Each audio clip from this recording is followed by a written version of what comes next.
Hello, সবাই নিশ্চয়ই ভালো আছেন। আমিও ভালো আছি। আজকে নতুন একটা ভিডিও নিয়ে আবার চলে এসেছি। আমি যে এত কথা বলি ল অফ অ্যাট্রাকশন নিয়ে, মেডিটেশন নিয়ে, তো আমি কি করি আজকে এটাই দেখাবো। আর যেহেতু আমি এইগুলো নিয়ে একটু পড়াশোনা করছি, তাই আমি কিভাবে ফলো করি সেইগুলোই আপনাদের কাছে দেখুন। এটা আমার অ্যাফার্মেশন বোর্ড। যেহেতু আমি একটু স্পিরিচুয়ালিটি মেনটেন করি, তাই আমার সীতারাম আর হনুমান দাদা তো আমার সাথেই থাকে। আর যখনই আপনি অ্যাফার্মেশন রাইটিং শুরু করবেন, প্রথমেই এই যে নিচের লাইনটা দেখতে পাচ্ছেন, থ্যাংক ইউ ভেরি মাচ, ইউনিভার্সও বলতে পারেন, গডও বলতে পারেন।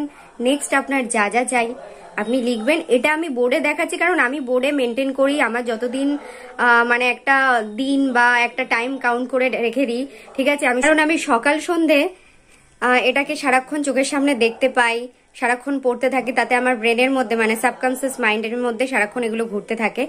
আর হলো এটা আমি রাত্রেবেলায় যাওয়ার আগেও ঘুমিয়ে দেখে শুতে চাই, আমি যখন চোখ খুলি সকালে তখনও দেখতে পাই। তো এটা আমার মনে হয় আমার জন্য ঠিক। এবারে চলো নেক্সট। এই দেখো, দেখেছো তো, এটা আমার অ্যাফার্মেশন রাইটিং নোটবুক। আমি প্রচুর পরিমাণে অ্যাফার্মেশন রাইটিং করি। হ্যাঁ, তো বুঝতেই পারছো, দেখালেই নয়, আর এই বইটা না দেখালেই নয়। এই বইটা দেখে আমার স্টার্ট হয়েছে ল অফ অ্যাট্রাকশনের জার্নি। তো সবাইকে এইটুকুই দেখালাম। ছোট ছোট ভুলগুলো করে থাকি, যেগুলো হলো যে আমরা যেগুলো অ্যাট্রাক্ট করি সেগুলো মানে আমাদের কল্পনার ঊর্ধ্বে গিয়ে। যেমন ধরুন, আমার 30,000 স্যালারি ধরে নিন, আমি 2 কোটি টাকা 5 দিনের মধ্যে অ্যাট্রাক্ট করার চেষ্টা করছি। তাহলে এটা কি সম্ভব? সম্ভব নয়। তাই আমরা ইনিশিয়াল স্টেজে ছোট ছোট জিনিস দিয়ে অ্যাট্রাক্ট করব। দেখুন না, একটা আপনি কফি অ্যাট্রাক্ট করুন, ঠিক আছে।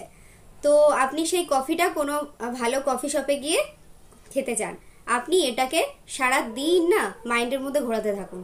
দেখবেন কিছু না কিছু দিক দিয়ে আপনার ফ্রেন্ড বলুন, আপনার বাবা মা বলুন, সেখান থেকে আপনার অফার আসবে। বা আপনি সোশ্যাল মিডিয়ায় দেখবেন কফির পিক দেখতে পাচ্ছেন।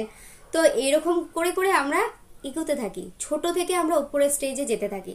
তাহলে দেখবেন আস্তে আস্তে আমাদের মাইন্ডে এটা ঢুকতে থাকবে যে আমরা কিভাবে অ্যাট্রাক্ট করব। বা আমাদের ছোট ছোট জিনিস নিয়ে আমরা যদি স্টার্ট করতে থাকি অ্যাট্রাক্ট করা, তাহলে আমরা বুঝতে পারবো যে স্টেপ বাই স্টেপ আমরা কি অ্যাট্রাক্ট করতে পারবো বা কতদিনের মধ্যে করতে পারবো। মানে প্রসেসটা আমরা জেনে যাব, আমরা সাবকনসিয়াস মাইন্ডটাকে ভালোভাবে রিপ্রোগ্রাম করতে পারবো।